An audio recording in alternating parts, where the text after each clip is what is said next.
Welcome to another episode of the Fascia Masters podcast. Many people have been asking about the origins of block therapy, more so what really is the practice of block therapy.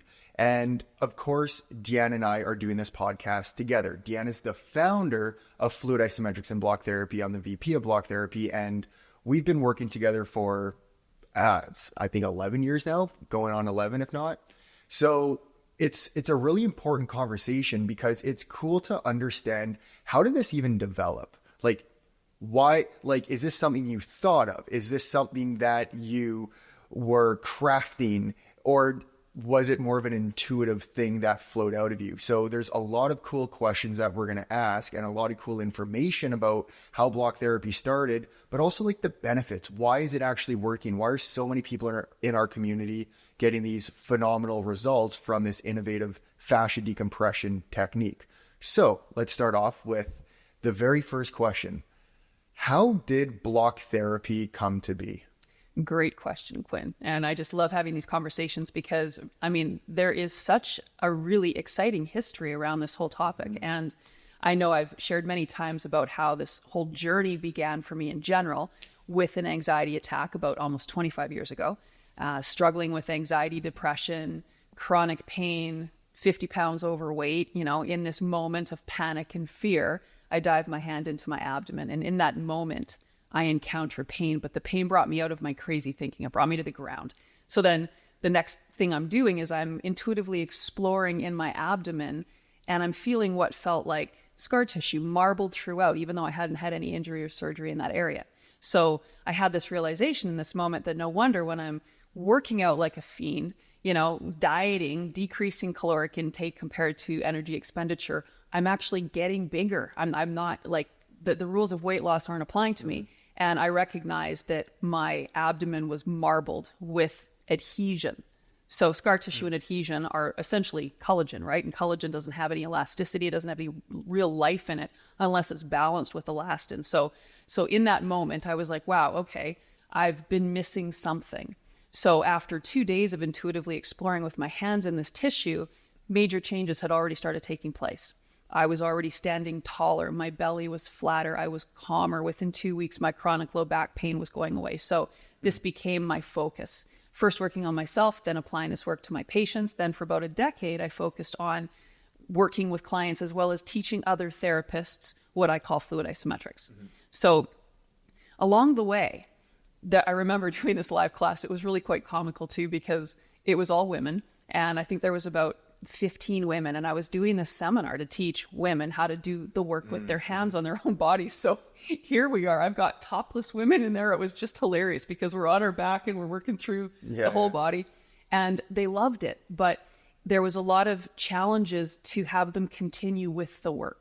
So one of the things is, you know, we have to go pretty deep in the body to actually really get to the adhesions that are problematic, because if we just stay on the surface, we won't be making major changes.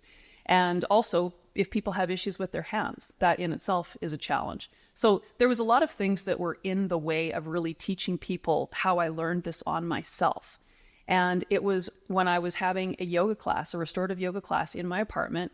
My yoga teacher would come every week, and she put me into a sideline position over a bolster. So now I'm 10 years into doing this work with my hands deeply through my whole body.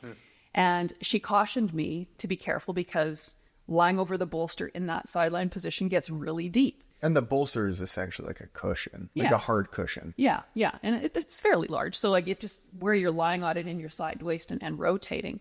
So I do that and I feel nothing because I'm so used to diving so deeply into my tissue with my hands. So 10 years prior, I was actually training to be an Iyengar yoga teacher. And I had a rectangular wooden block from my Iyengar teacher days. So I said, I want to lie on that. And she's like, oh my gosh, like that's really hard. And I'm like, just, you know, I want to try it. So I do. And as soon as I do, I'm just thrilled because every day after coming home working on clients with my hands, and I would work 8 to 10 hour days, always with my hands, but then I would come home and I would work on my own body. So my hands were definitely fatigued. And that's part of the reason that I was having weekly restorative yoga classes was my body also needed to heal from all the work I was doing on other people. So now I'm lying over this yoga block And I'm thinking, wow, I can use my body weight and gravity and maneuver my body into this and save my hands. But there were some challenges because there were some sharp corners. So some of the things that I wanted to do, I could do, but other things would be absolutely not. Because if we're wanting to dive really deep, like into the armpit or the belly or, the softer areas of the body, we need something rounded and more comfortable to be able to navigate those deeper adhesions. So that was a couple of years of an exploration of figuring out that right size and shape for the block. And so that was about 2010 when this whole thing started. So it was a totally intuitive thing. And we're in 2024 now. Yeah. And I knew that I needed something to teach that self-care part. But it was one of those magical moments where suddenly presented with an opportunity and here you go, right? So that's the exciting stuff, because really this whole process has been following the breadcrumbs and not thinking specifically about what I wanted to do, but being open to what came through me, to the questions people were asking, and then figuring out along the way how to create a process that people could do. And it needed to be simple. The world is complicated, but if we really want to tap into the body and really create profound changes, we need it to be simple, because it can be so overwhelming. Pain can be so overwhelming. Dis-ease in the body can, it affects us emotionally. So to have a simple process was really the key for me.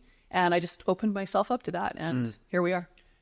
And it has to be one of the most simple practices, but profound practices I've ever come across. And I'm not just saying that, obviously, as your partner in this, but legitimately, it's one of the simplest things to do. And there's 2 rules of block therapy. And with the 2 rules, the breathing rule, as long as you're breathing, you're feeding and healing. Second one being spending a minimum of 3 minutes in a position. And we'll kind of get into this a little bit more, but it's literally that simple. You follow along the videos, and the videos are phenomenal because you've crafted them in a certain way for either a specific issue or region of the body. And that's a whole conversation within itself, but it's really a simple, profound, easy practice that anyone, no matter what your age, gender, condition, can do. And sure, there's very few, what's the word? Contraindications with block therapy. So, okay, you found the bowl, or you had the very rectangular block. Then you started working on rounding the block more and more. And then I understand, like, we've have had different iterations of the block to come to what form of the block we currently have. So what kind of like determined even like the size and shape of the block? Why are there 2 sizes of the block? Is there benefits of having 1 or 2? Like what, and with these blocks, what exactly are we doing with it? Like what's our intention? So for a long time, there was only the one size, the Block Buddy. And that was really an exploration of me lying on it, playing with it, having the woodworker I was working with help craft it and shape it so that it was more comfortable. And it was really a back and forth to decide what are we trying to accomplish. And really what I was trying to accomplish was what my hands were doing in the treatment room. Because fluid isometrics, I had been practicing already for over a decade at this point anyway. And rather than strokes like you're taught in typical massage, fluid isometrics, like block therapy, dives deep through the layers following the spiral path of everything in nature. But then, in a lot of positions, if I'm working on, say, a really big leg or something, I'm not going to get my fingers in there and try to work through it. I would use more palm surface area over time and hold and feel those subtle changes under my hands. So I wanted something that would resemble the size pretty close to a hand, but that would also feel comfortable in the body. So it was a bit of a back and forth for a couple of years. I didn't even know the answer to that question. Oh, yeah. The whole hand analogy. Yeah. Okay, cool. So that's really kind of where, this first one came from. And then after a couple of years or so, I had a patient who, she said, my 7-year-old daughter, and this patient was also blocking as well as a client of mine. But she said her 7-year-old daughter was getting on it and she loved it. But she said, could you make one smaller? So hence the Block Baby. And again, it's a little bit of a different shape, but having these 2, is actually just lovely for anyone and everyone, because there's so many uses, not to mention we have double blocking classes in our membership. But this smaller one is so incredibly easy to travel with. So I just got back from a trip, and I mean, I had it on the plane. It's either sitting under my hamstring, or I'm sitting on it, the perineum, or it's behind my back. It's really lovely too, especially if you happen to be in a car or an airplane where your neck is getting pushed forward. Put it right in that mid back, and it helps prop you up 100%. So you're not in this negative forward head alignment. It's saved me on a lot of long trips. Yeah, and there's going to be parts of the body. I mean, we're all different sizes and shapes. Parts of our bodies are different sizes and shapes. A lot of people are very short-waisted, so this is really lovely to create that length between the pelvis and the rib cage. So there's so many different uses for both of them, and for some positions, the bigger one is less intense because it's got a greater surface area. Where this little one, I mean, if you put this little guy under that IT band compared to the one with a greater surface area, this is going to be a little more intense for you. Oh, definitely. And then in some positions, this one's kinder. So the nice thing is this is an intuitive exploration for people to figure out in their own bodies. So we provide the process, the education, but it really comes down to those two rules.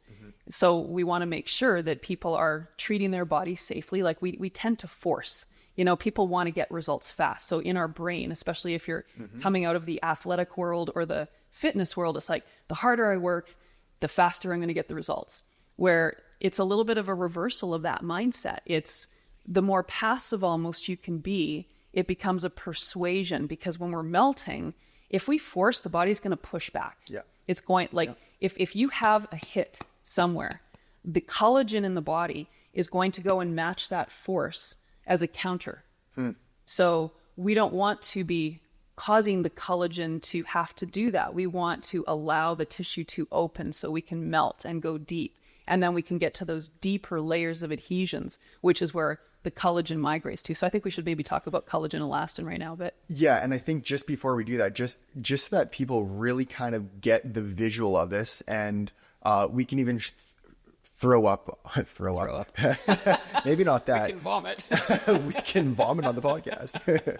we can show some video overlay of just what it looks like to actually do block therapy. Of course, you can check out our YouTube and our site to have that visual, but just for ease of visual aspects, we can put it here. But essentially all you're doing, this is how simple it is. You're laying over the tool, the block or one of the blocks.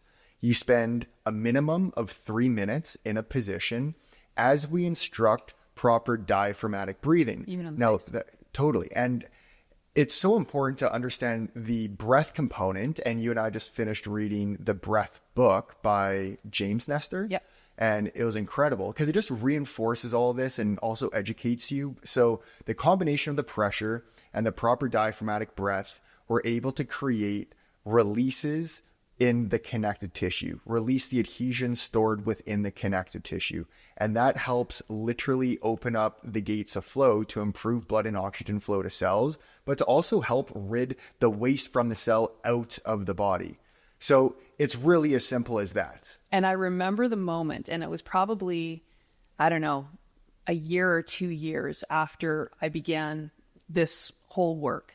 Because in the beginning, I'm just like, wow, this feels really good.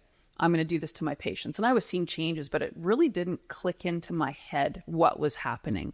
Like you've read things about the fountain of youth and all these things. And I mean, I'd seen movies about it, and people like, they'll put their life in danger simply to try to figure these things out. And I remember I'm at my house one night and I'm working on myself, and I literally, because this was, again, my belly was where I had stored so much adhesion and size. And I had created this release, and suddenly I had a movement that I don't think I'd ever experienced, maybe yet, but when I was a child, right? Where I'm like, oh my gosh, like I haven't felt this freedom in my body, in my memory. And suddenly I'm realizing what I'm actually doing with my hands. And that was such an exciting moment. That's crazy. Because it was like, holy smokes, this is really profound. So then I remember, my naive self, wanting to tell the world. And so like, telling people, and I learned very quickly that's not the approach to take when you're trying to share. Like, people really need to be awakened through education and then ask for the information, not, hey, if you do this, but I was just so excited because I wanted everybody to know that, you know, like what we've been trained and I was trained as an athletic therapist. So what we have been trained to believe has limitations compared to what we can actually achieve. Wow. So when do you teach, or when did the idea of I'm going to teach a block therapy class come to be? That was probably actually prior to that. Should we talk about the Collagen elastin? Yeah, let's just talk quickly about this. That's important for people to understand fascia and just a brief understanding. Yeah, because the whole point of what we're doing here is to target the fascia to bring the balance of the collagen and elastin, the two proteins that make up the fascia, back into its equilibrium. So if we are perfectly aligned and every one of our trillions of cells is situated where it should be, there's optimal flow. Ease of flow of nutrients in, ease of flow of waste away. As long as there's optimal flow, the body does not have dis-ease. It doesn't have pain. It will be perfectly aligned, whatever that is for that individual. And I mean, this is really the goal, like the ultimate goal of what we have the potential to be: perfect internal space in and around each and every cell. So what happens though is in our lifetime, we're influenced, of course, by gravity being probably the most prominent continual force. There's lots of forces that are acting on us all the time, but we're also dominant on one side. So unless we're completely conscious of posture and breath lifelong, and I have yet to meet anybody that has been, we start compressing under the force of gravity. So it's normal to understand that as we get older, we see signs of aging. And they can be anything from becoming shorter and wider to, you know, skin changing its appearance, to developing chronic pain, stiffness in the body, like all of the things that happen as we age, we consider is normal. Some people we might say, oh, this person's lucky. They're genetically blessed to whatever compared to this person. But at the end of the day, we have this opportunity inside of ourselves to actually take control of what gravity's doing, because what ultimately happens as I start tipping off balance, the collagen component of the fascia, it starts migrating to areas of need and it starts stacking up to create barriers so that I don't tip over and land on my face. So if I'm starting to tip over to the right, there's going to be collagen traveling over to the right to create that. And there's also going to be collagen traveling over to the back of the body to hold us up. So you've got something supporting underneath and something supporting up top. So, you know, if you think of like trying to hang on to a really heavy weight from above, you know, it's not long before you fatigue. And that's why the back of the body is always so tired, because it's hanging on to this drawing. Because we're collapsing in a forward rotational direction. Yes. And so the collagen migrates. The collagen is the adhesion, just like scar tissue. So scar tissue is created in a moment from an injury or a surgery, where adhesions develop continually over time, constantly attracting more and more of the collagen to areas as we keep collapsing. And then the denser we get in certain areas, the more gravity manipulates us. So, you know, we start slowly changing and then it can pick up very quickly suddenly. And you can suddenly see signs of aging in somebody. Like if you haven't seen somebody in a couple of years and you're like, holy smokes, like they've really changed in a couple of years as they get older. Right. So what our goal is with this work is to release those stacked areas of collagen so that we can open up that space that is now compressed and locked, pump blood and oxygen flow into it, and then pull the body back to correct alignment. So we cause that collagen to migrate back to where it should be, to bring that balance back into the fascia system itself. Absolutely. And fascia is a component of our connective tissue, correct? Fascia is the connector of all tissue. And yes, it is, because I mean, like you can look at connective tissue being like a ligament or a tendon, but that's connective tissue. So fascia is a component of all of that, but also fascia is the connector of all tissues in the body. Right. So it connects all systems, structures, muscle fibers, cells to a cellular level as well. Bone, everything. Wow. Everything. So that just shows how important addressing your fascia system is. Yeah. To align it properly, create these releases. Now, okay, so I asked this question earlier. Now talking more of like the actual practice of block therapy. So I don't want to turn this into a business conversation. Like that could be a separate thing. But so, okay, you came up with this really cool block. It clearly works. You've tested it out on patients. And then when did the idea, like, I'm going to teach a class? So first time I sent somebody home with the block, what had happened was, because I was doing fluid isometrics on my clients, I would always, at least 90% of the time, I would be working on them while they were lying on their back. Because we age in that forward rotational direction. That's how I worked on my own body. So initially, as an athletic therapist, I was doing your typical massage, working on their backs. And now I've changed the whole game for myself. So now I've got these people lying on their backs. And I would initially in the treatment room teach them how to breathe, because I knew long already that this is the key point. We have to teach people how to breathe. So by the end of a treatment, they'd be breathing properly. A week later, they'd come back in, they're not breathing properly. And I'm like, wow, okay, I need to give people some kind of home program or use a prop of some sort, because just teaching them how to breathe and having them try to go home and do that wasn't enough. It wasn't sticking. So as I'm working with my hand on them, I'm thinking, wow, like, I mean, they can just lie on the block. I mean, like, it was all around the same time, and suddenly everything was just sort of opening up, right? So then I would send somebody home, they would use the tool, they would come back and they're breathing better, but then I would be doing similar work on the rib cage, and I'm like, well, why can't they do it on their ribs too?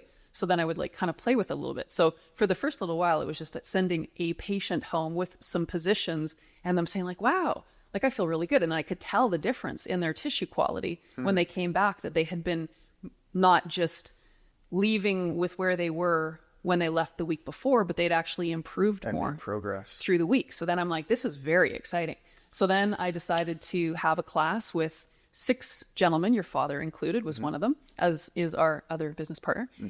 And there were 6 people in a clinic, and I took 6 of them through, I think it was 6 classes, and they loved it. So that was the beginning, really. And that was probably, around 2011, somewhere in there, 20, yeah. That's wild. So it's crazy because is it majority of this all happened when I was alive, technically? Oh, gosh, yeah. I mean, this whole thing, I mean, Well, where were you born? Oh, no, you were a certified athletic therapist in 1995? Yes. Okay, Yeah. so that's when I was born. But this whole thing began for me around the year 2000. Right, okay. So yeah, I was 5. Yeah. Totally understood the body. But no, it's great because I would always come to see you for treatments because I was very athletic, very competitive with sports and hockey, and I would get injured, then I would have these pains. I always had chronic headaches, like almost every single day. I remember. You were a lifesaver and all. And I didn't really get what you were doing. I just knew that you were a one of a kind. And I'm like, okay, like nobody's giving you an actual treatment that's going to give you these kind of changes other than what I'm experiencing from my aunt. And that's all I really remember. Then I remember there was times where I would wake up at 8 a.m. to come to your clinic to work on me, and I would like get these great results and I would feel like significantly better. But when you're that young, you also don't get it really. You're like, well, I've never experienced the amount of experience you have by the age of 10 or 12 or however old I was isn't really a lot.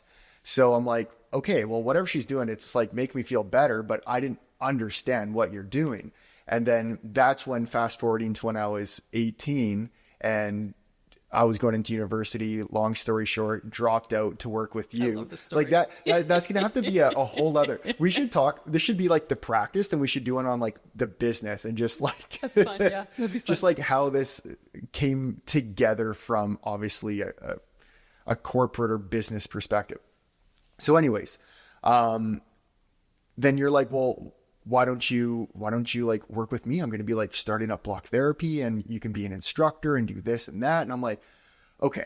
I think we got to give a little more though, because I mean, this was a really cool story. Sure, because it was literally outside of in my clinic. It was the very first class I was teaching in that church near you. So I sort of opened it up to a bigger opportunity, and your parents had just left. You had just started university your first year. You came to the class, and I had planned to come over after and hang with you and take it from there. And correct me if I'm wrong in any of these places, because my memory can be a little jarred or janked. So 18, and I'm in a few university courses. I assuming I'm wanting to get into Asper School of Business in Manitoba. And then you asked me the first question. So, hey, how's school going? How's university? And I'm like, oh, it's just not great. Like, it kind of sucks. Like, I don't know what I want to do. Like, I worked at Popeyes, a supplement store. I told you all about that. I was getting into bodybuilding. I'm like, that excites me. Like, something about the body and health, fitness. Well, like, that really excites me. And then you said something along the lines, well, why don't you, correct me if I'm wrong. Yeah. Because literally in that moment, I had decided to close my clinic. Mm-hmm. And so I was that month finishing the career of working in clinics and owning clinics. And I'm just like, I was done with that. And I knew that I wanted to make block therapy my focus. Mm-hmm. And I had no idea how. So I took a leap of faith. I had to close the clinic. It was time to be done. Yeah. And so now here I am, and I'm computer illiterate. And I'm like, okay, so what am I going to do? And I kind of left it to the universe. And then, that opportunity presented to have that conversation with you. And I mean, we haven't looked back. Yeah. Yeah. And I literally said, like, in that moment, I'm like, I'm in. Like, without really any hesitation or thought. It was just like something just clicked, felt right. I'm like, okay, this is just making sense. And literally, I think I dropped out of 2 courses when my parents were on a trip. They came back, they were like livid at both of us. And then I still had to go to like these other 2. And anyways, that's a whole other story. Yeah. But the whole point of this is when I was 18, dropped out of university because I was excited about this. And I'm like, okay, we can legitimately, like, me going to that first block therapy class, I'm like, holy smokes. Like, you can't make it up. I'm like, there's no way I feel the way I feel after spending 90-minute classes initially, after 90 minutes. And that's like a good chunk of time, but wow. Like, from your breath to your posture, like, everything just felt supple, loose. You feel euphoric. I'm like, how is this possible? Why is this happening? And then dove deeper and deeper into it. Then I started co-teaching with you. Then I started teaching when I was 18 still, 18, 19. Then we built the...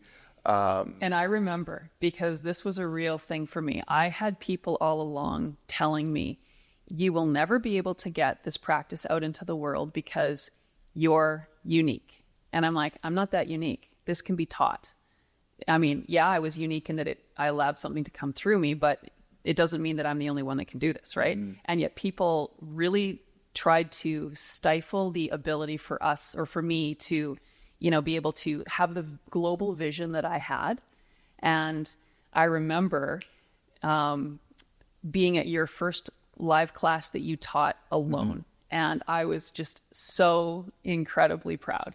Mm. I was like, wow. I mean, I remember that. We can do this. And we can keep teaching others to do this, because, I mean, you did so beautifully. And and I'm the one in the class going, oh my God, this is amazing. Yeah. Because, I mean, that was the first time I got to experience a class taught where I'm not the teacher. Right. So it was so exciting for me. And, I mean, that's the one, I mean, there's many things, but one of the things that's so cool about us is neither you nor I have ever wavered from the belief of what we were going to do. Mm-hmm. And we're doing it. So super excited. Started from conversations on the couch to kind of planning how this is all going to unravel, and our vision and the future of just helping as many people as we can. And that's our mission. Like, our mission is literally to help as many people around the world as we can, make this as accessible as we can, be able to provide enough blocks to be able to have platforms that can take enough people. Like, it's all a journey within itself. And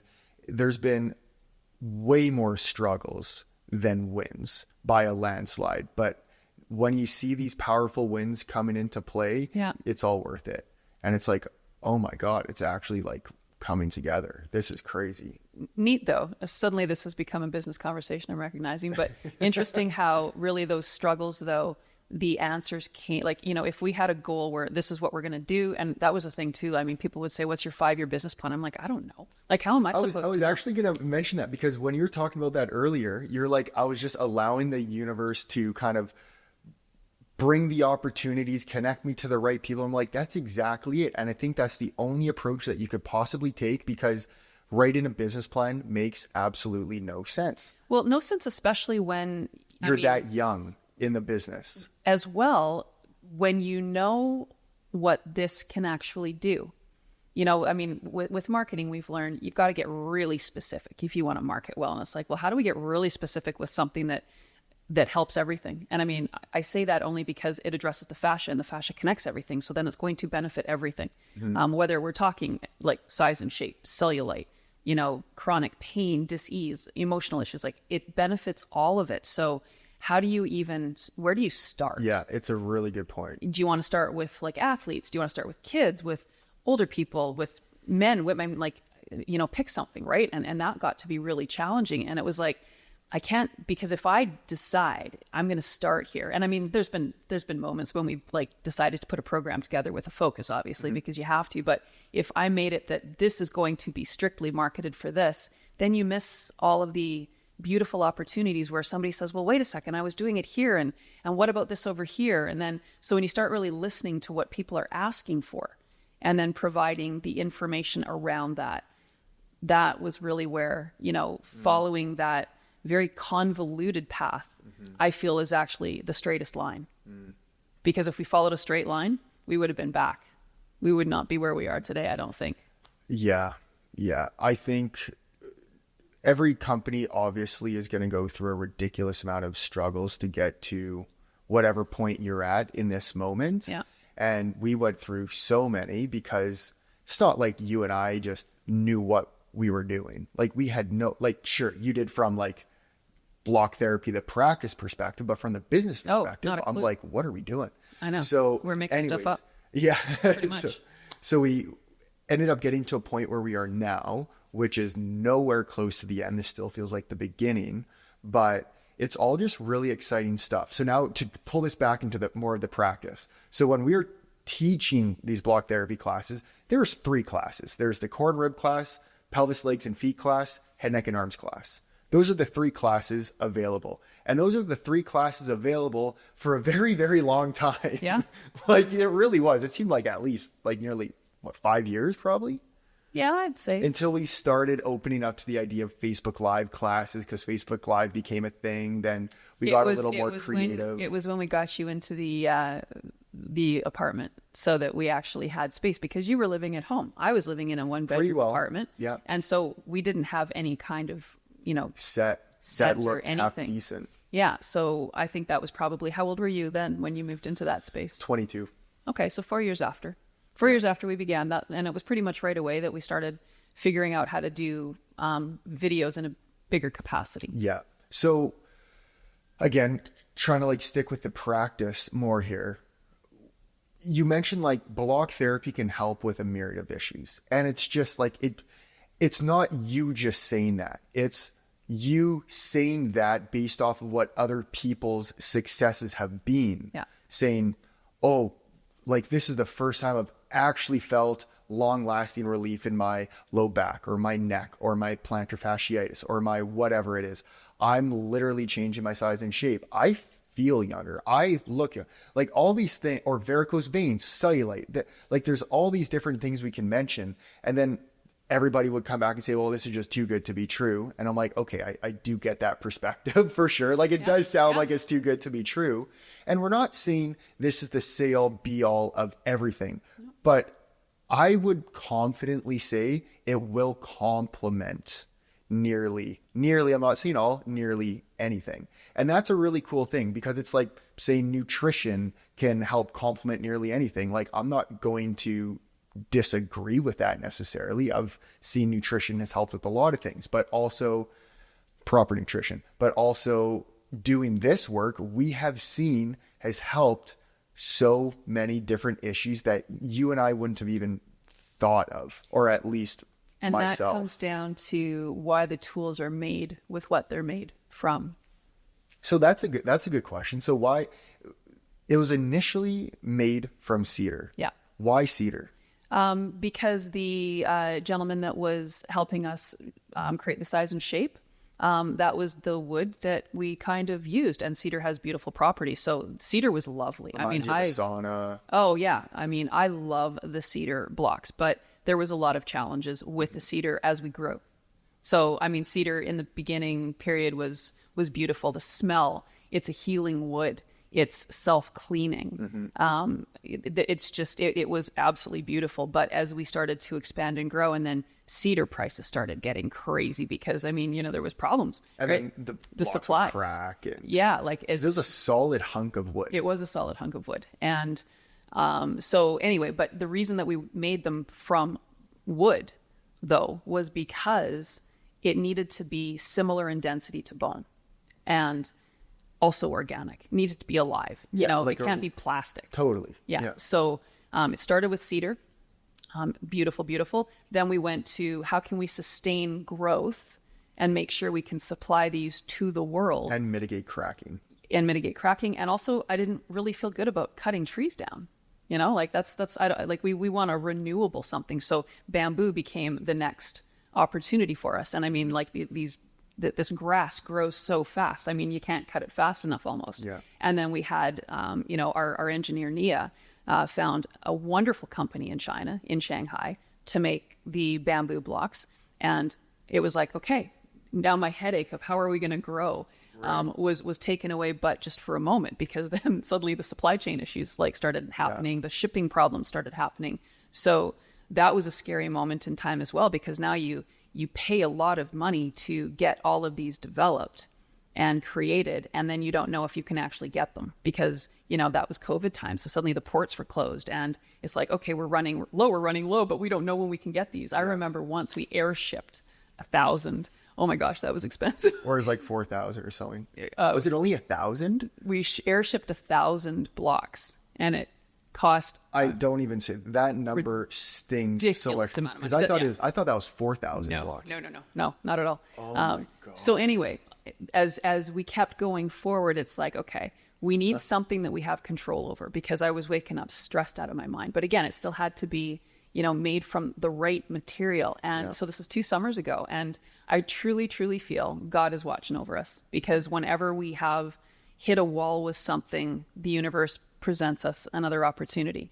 And it's these beautiful elm trees in Winnipeg that are getting cut down because of Dutch elm disease, but the disease is in the bark. So this couple 2 years ago, they're both in and forestry. It doesn't affect humans at all. No, they realized that, well, we can remove the bark, kiln the wood, and we've got this perfect, beautiful wood. Yeah. And they were importing and before this, they were chipping the wood. So here you're cutting down these monster trees that have been around for 100 years all over Winnipeg. They're getting cut down and they're getting thrown into a chipper. They're just wasting the wood. Wow. And we would ship 7 times more wood than we would import into Manitoba. So now suddenly, this is what these blocks are made from now. Or like save the trees. Don't wood chip them. Yes. We need it. And they're absolutely beautiful. And it's quite a process to make them. And we've just literally taken a manufacturing space in Winnipeg, and we are making them from here. And it's so lovely because we have that. I mean, you need some sort of control, right, in business, for sure. You do. Quality control is quality control, as well as just knowing that you can make them. Yeah. We don't want to suddenly have people want these and we can't supply them. So anyways, that's the reason that it's made from wood or bamboo, though, is because of the density.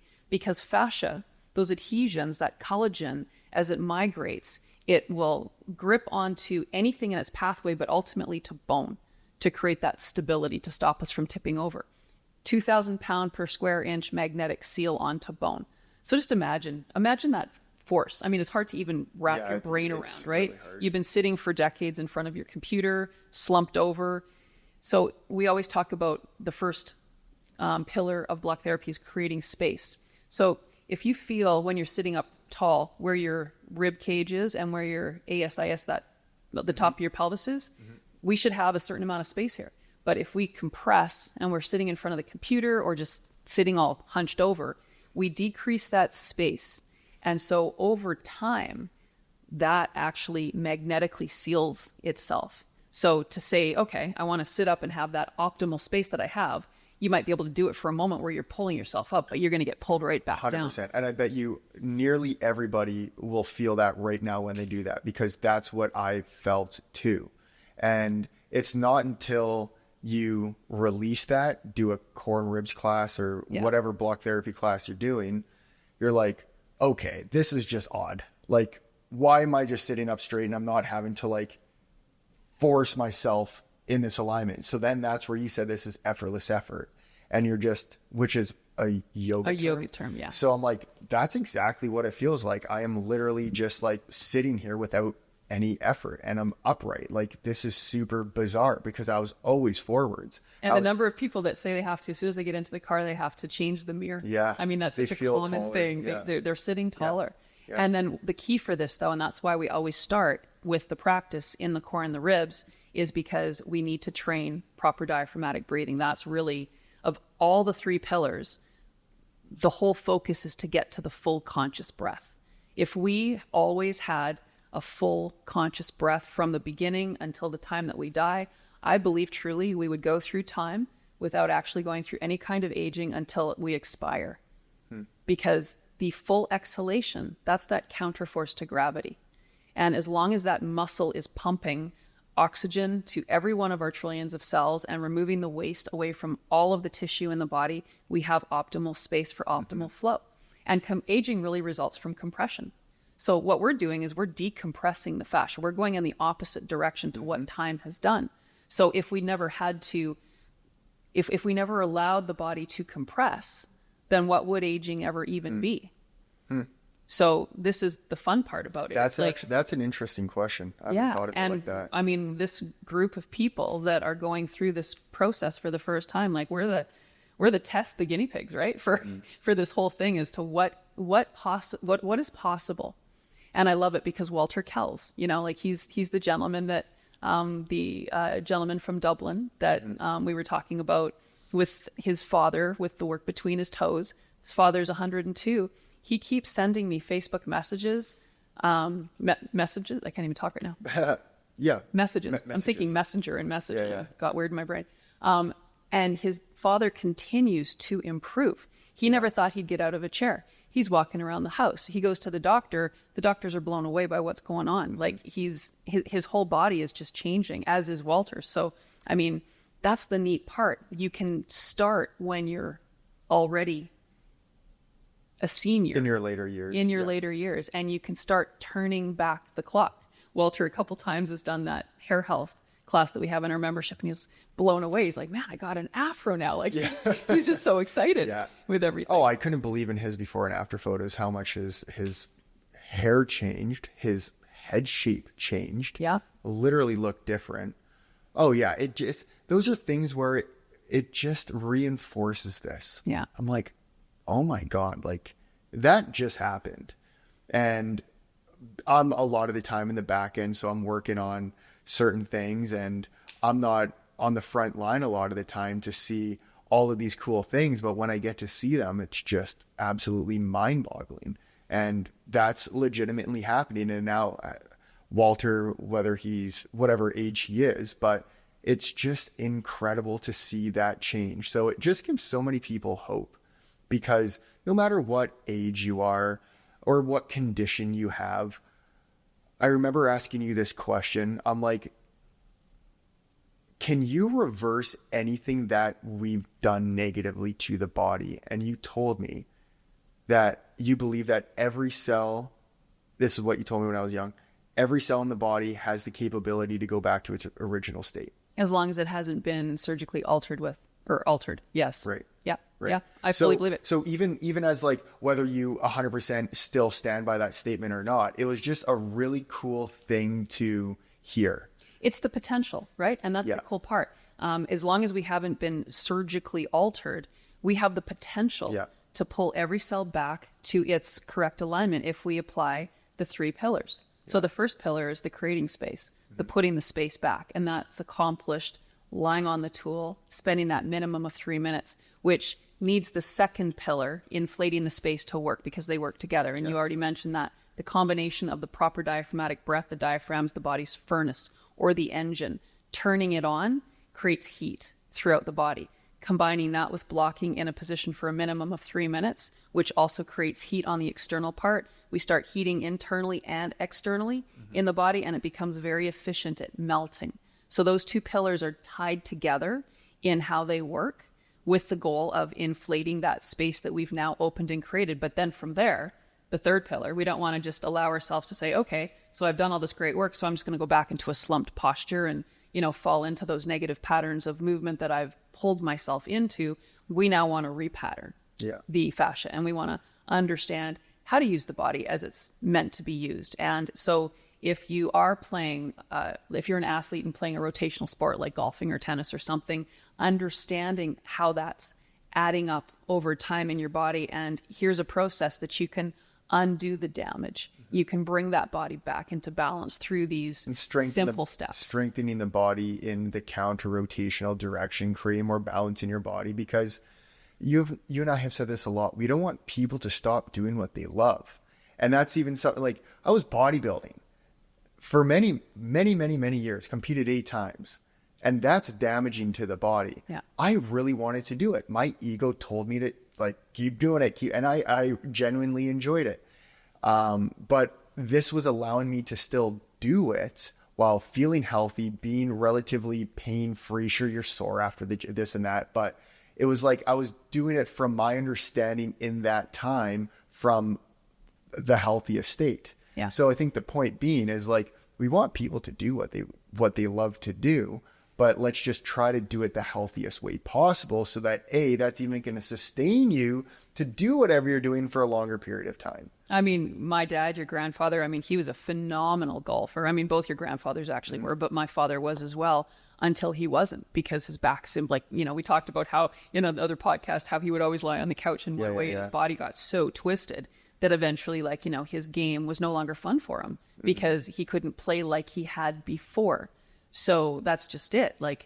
We want to live until we die. We don't want to go through this slow degradation of aging and then die. We want to be able to, there's an expression, die healthy. We want to die healthy at whatever age we possibly can live till.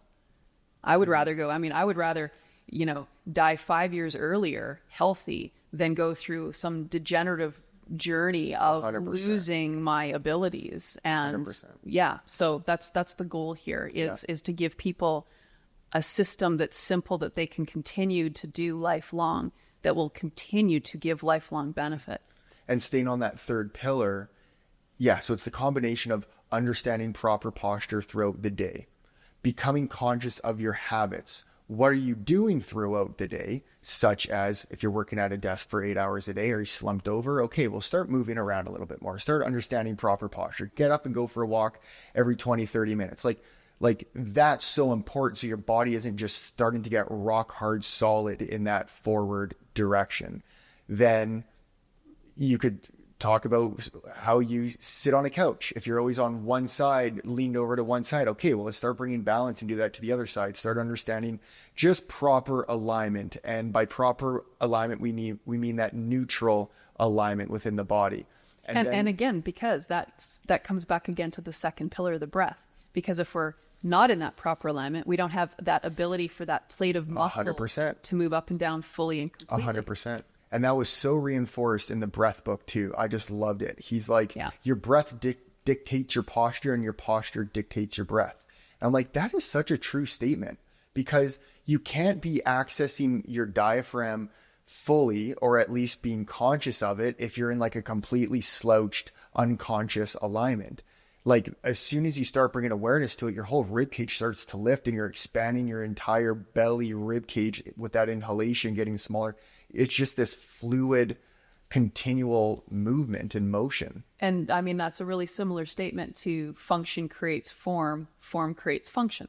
So if I'm functioning with an optimal breath, I'm going to have a certain form as a result of that. And then that form reinforces the function. Where if I suddenly lose some kind of form because I'm slouching, now the function is altered because I don't have the space. And now that function is going to dictate my form. Yeah. And it's going to continue to reinforce that. So Absolutely. I remember a while back, we were talking about anti-aging or reverse aging, whatever we'd called it, but we were talking about the length of the telomeres. And what is the one thing that changes over time as we get older? Why do those telomeres shorten? It's because we do. We lose internal space. We become shorter and wider. So now that space inside each and every one of those cells, it becomes compressed. So now there's not the same amount of space inside for all of the components, and then things have to get smaller and shortened. So, but excitingly, we can also put the space back. So if the telomere is this big because it's shortened, as we go through time and we keep bringing that body back to balance and creating that space, we can allow those telomeres to lengthen because the body is regenerative. Like we don't just shut down. We shut down if we don't do what we need to do to stay alive, which is breathe properly. 100%. So if somebody were to start the practice of block therapy, what would be a typical approach? Well, I mean, the starter program, right? So we've structured our starter program to be very simple and very systematic to make sure that we're following the right, most efficient pathway to do a full run of the full body. So we start in the ribs, we cycle down to the pelvis, legs, and feet, head, neck, and arms, because the limbs dictate what's going on in the core. So we've got to make sure we're approaching every part of the body, but starting at the feet before you awaken the breath is a little bit useless because we want to turn on the body's healing ability, and that comes through that breath. So even if you've been frozen with your breath, you're an upper chest breather, simply getting a little bit of heat and movement in there is going to start improving that carbon dioxide release as well as the oxygen increase. And then you start to feel a little bit lighter, and then we do a little more work, and then you just go from step to step to step. So we make it super simple in the way that we lay out the classes so that we can, so basically people simply need to get the tools and then follow along. And that's the beauty. And people love you in the videos because I get so much many comments. Because I'm in pain. Yes. And that's just it. And you're laughing because they're looking at you as this, sort of vision of perfection, yet he still has pain. So, I mean, that's how people see you, right? When you're in these classes. And so you're in pain, it makes them feel okay for being in pain. Right. And that's what I love is the realness of this. We're not trying to, make any people believe it's anything other than it is. It simply is what it is. Yeah. And you'll know it when you do it. As soon as you get on the tool, you're going to either love it or you're not, whether you follow through with it. Because again, block therapy is not for everybody. Block therapy is for the people that want to take control of their bodies and also will understand that healing is not a straight line. Healing crises are real. Whether you're having a rib release that's painful or suddenly, stuff is coming through your skin, you might have a skin rash, a change in pain, flu-like symptoms, emotional releases. Like these are all things that have to happen if we want to change what's going on inside the body. And the reality is the body's going to change whether we choose to do it consciously or not, because gravity is going to continue to make you change. But we can choose to be conscious in how we allow our bodies to change, choose to move into pain on purpose rather than being afraid of pain, and then allowing, again, the other external forces to dictate how we age. I would rather, even though I'm still going to encounter issues as I pull them up to the surface to let them go, I would rather be the one saying, wow, I did that on purpose. Now I have a healing crisis. Way to go, me, because on the other side of it. Now you know like what is actually happening and what's going on, where other people or the previous version of you, whatever, would have viewed it as like, oh, wow, I something's going on. Like, I got to get this checked. Is it this? Yes. Is this a big issue? There's something so empowering.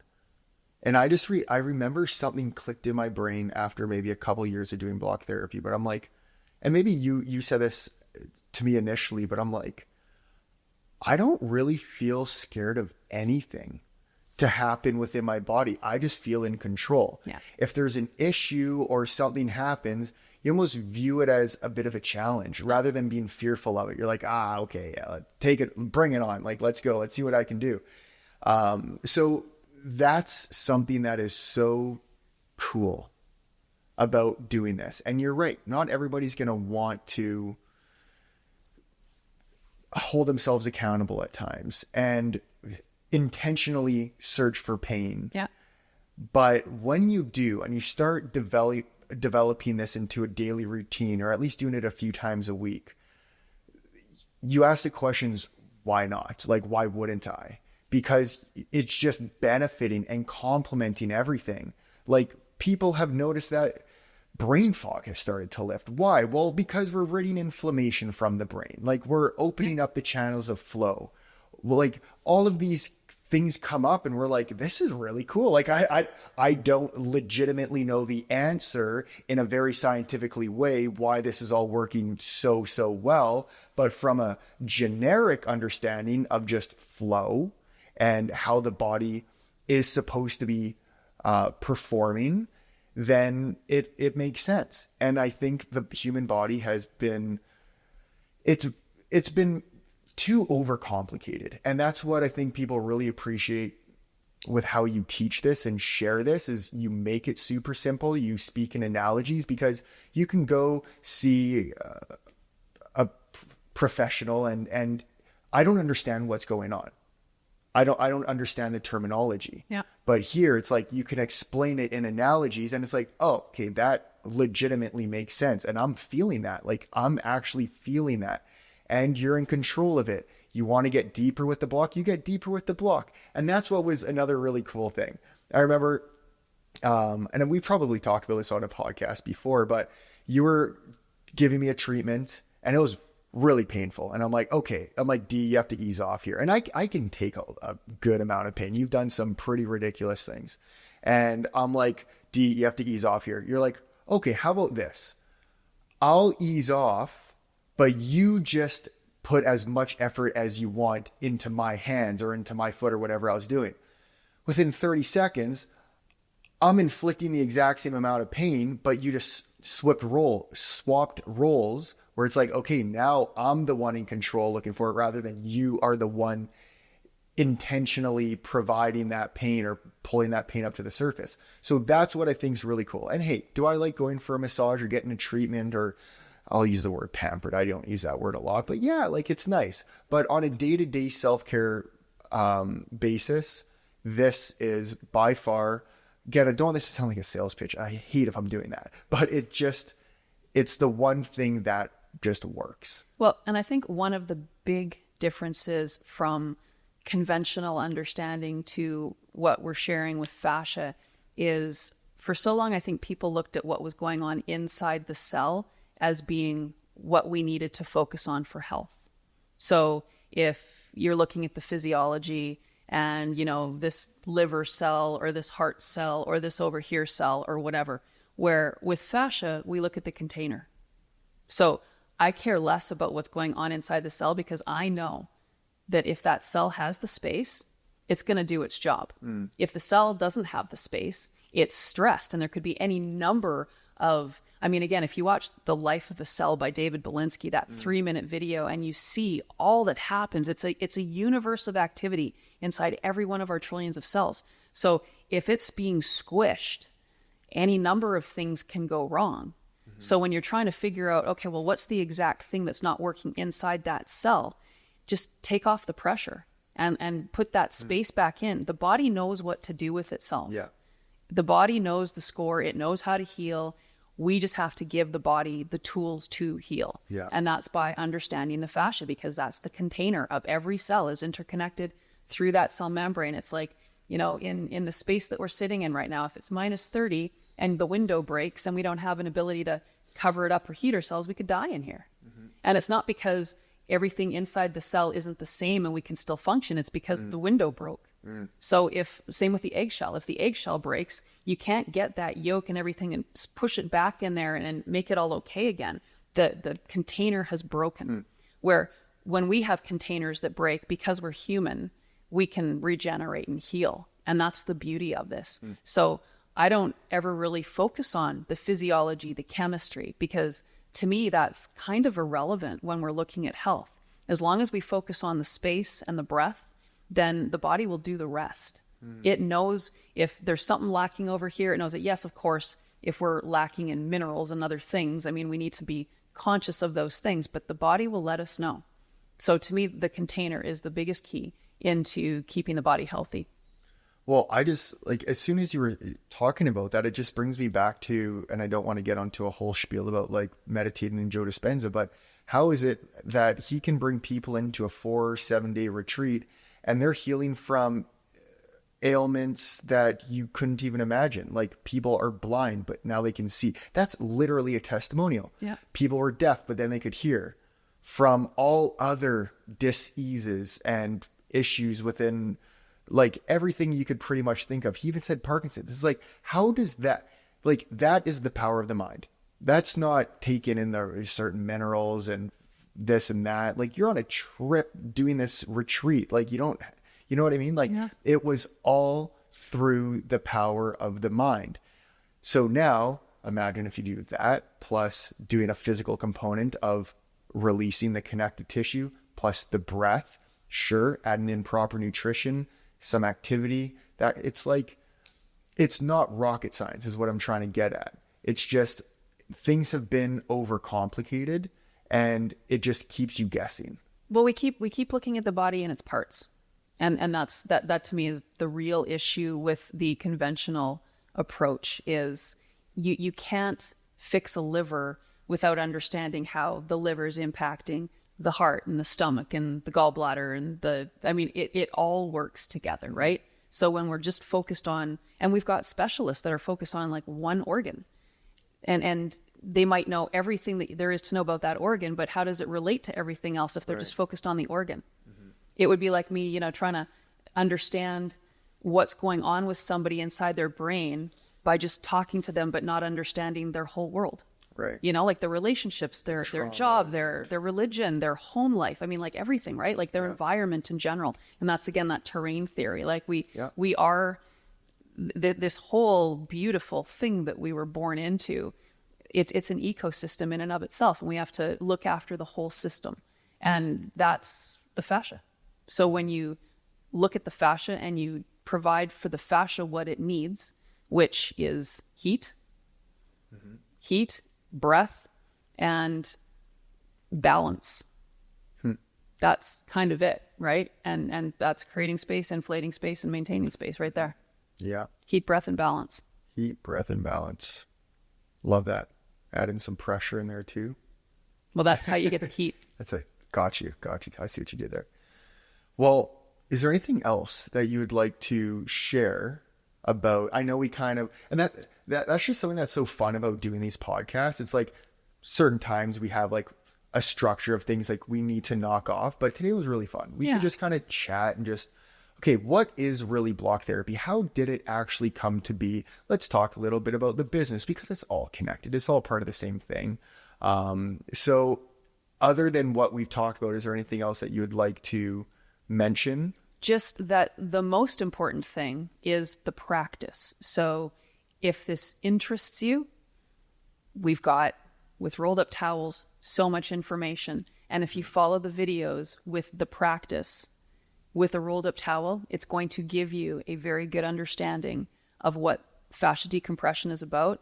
And it's a step to the block. And if you love what the rolled up towels do, you will love what the blocks do, because it takes you to a whole new level. But it's a great starting point, because we don't ever want to try to sell somebody something. This is a really great way to try it and decide for yourself, is this something I want to embark on? Do I want to take responsibility for my body and actually create the changes that are accessible with this, or do I not? So it's a nice little taster. And you can get free information and content on our YouTube channel. Many positions we share just on there. Tons. But if you're wanting to follow a program, we have our sampler program, 9 videos for $9. We also have some foundation and strength building in there as well. So that's something that you can give a shot if you like it and you want to take this to the next level. And that would be the starter package. But there's a lot of free information out there. Jen and I are working on, there's a lot of things we're working on from the business perspective, but we're also working on a lot of new content to put out there, which is so much fun to be able to do. It actually just feels like almost like a blessing to be able to do it, because it is. We are very blessed. Other than, because before, like the history of it, it's like building, putting out fires, being stressed all the time. Not saying that we aren't stressed for a good portion of the time, but it's learn how to manage it. This won't get into it, but it just feels really cool to be able to now focus more on sharing content, talking about certain subjects. And it's just, it's great. Like, it's really cool, and we're very fortunate to be in this position and to just help as many people as we can. And I'm very fortunate that you decided at the age of 18 to commit to this as your life, because I would not be here without you. Guaranteed. Well, likewise, you provided this whole opportunity. But it's a pretty kick-ass team we have, and we've built a badass team. Yeah, we sure have. Yeah. So that wraps up this episode. Thank you very much for explaining all of that. It's, again, like there's a lot of pieces that I even will forget or haven't even heard of when I hear these stories again and again. So really cool. So that wraps up this episode. Thank you so much for tuning in, everyone, and we'll see you in the next week's episode.